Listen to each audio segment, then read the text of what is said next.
Hi, YouTubers. It's SC77X for today. So, anyway, it's the middle of March of 2022. Pretty freaking amazing. So, yes, we are in March of 2022. Pretty freaking amazing. That's purely freaking amazing. So, the year is purely flying by. Pretty freaking amazing. Second off, I want to mention I'm taking a hiatus again from playing Pokemon. I haven't played my DS for quite some time. Unfortunately, I kind of burned out again. I'm really not interested in playing. Maybe I'll go back at some point. So, I got past the 6th badge. I was, got past the radio tower, and now I'm going to do the ice path.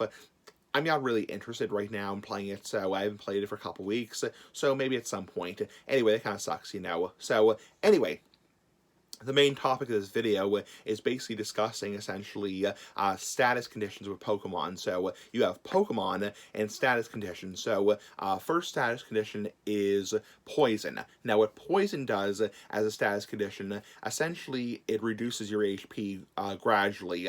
Now badly poison is another side effect or status effect, and basically what that does is it gets worse every turn, and most commonly that's from Toxic or Poison Fang. And in terms of poison, it also does damage in the overworld. Oh, sorry. I just farted. So, anyway, sorry about that. So, anyway, excuse me. It does damage in the overworld. And, yeah, so, prior to Generation 4, essentially, you could actually white out or black out in the overworld, but now, starting in Generation 4, you just get reduced to 1 HP. So, anyway, the poison goes away. The next status effect I want to talk about is Paralysis, which basically cuts your speed, and it also, every 1 in 4 turns, 1 in 4 chance, essentially you don't have a chance of attacking. So, and you have a 25% chance of not attacking because of paralysis. The next status effect is Confusion, which basically is like a coin toss.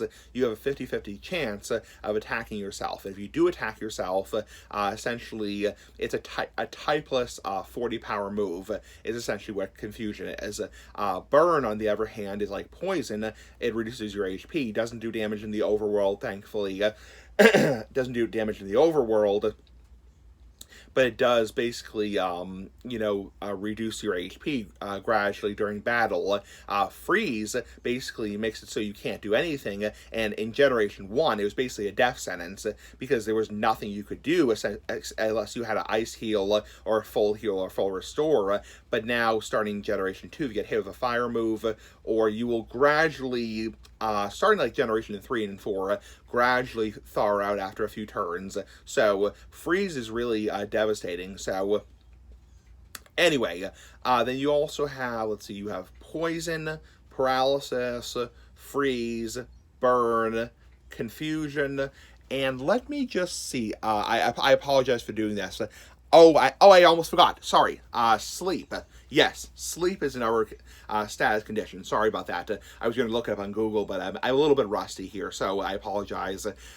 Yes, so sleep is another status condition. So essentially what sleep does is you're asleep for generally 2 to 5 turns, and essentially you can't do anything. And in Generation 1, the turn that you wake up, you can't attack, but in Generation 2 and forward, you can attack when you wake up. And obviously how you heal these status effects, I mean, there's different medicines. You have awakenings for sleep, you have antidotes for poison, like in most RPGs. You have paralyzed heals, you have burn heals, ice heals, full heals, full restores. You also have something called lava cookies starting Generation 3. So anyway, that's about it. So just wanted to explain that. I think that's all the status conditions. So I don't think there are any other thing. Oh, there's one more I want to mention. Attract. Basically, starting Generation 2, when they introduce genders. Yeah, genders. When a male... I'm not going to get into that crap, Basically, essentially, it's like Confusion. So basically, if a Pokemon uses the word the move Attract, essentially what happens is it falls in love with the other Pokemon. Yeah, kind of gross. And essentially, it's like Confusion. It's a 50-50 chance you won't attack. So you'll be infatuated by love. So That's introducing Generation 2. So, also in starting Generation 3, certain status conditions, like if you make contact with a Pokemon, physical contact, like static, for example, you can get actually paralyzed, like a Pikachu, for example, or burned with a Magmar, you can get burned, or like certain Pokemon have Poison Point, they can get poisoned. So that's in Generation 3 when abilities were introduced. So, and also certain Pokemon like I think Clefairy and Wigglytuff and Jigglypuff or Snubble. Essentially, what can happen is if you make physical contact, there's like a 20% chance, a 30% chance you will become infatuated. So anyway. That's what it's complicated to explain. I could ramble on for another 10 minutes easily. So, anyway, pretty freaking cool. Bye.